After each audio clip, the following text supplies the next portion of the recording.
बुरी सुधार लो बस हो गया भोजन। भोजन।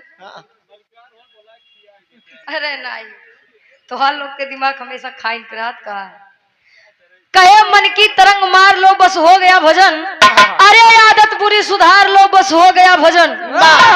भजन और भोजन में जाना ता तनिक ही अंतर बा।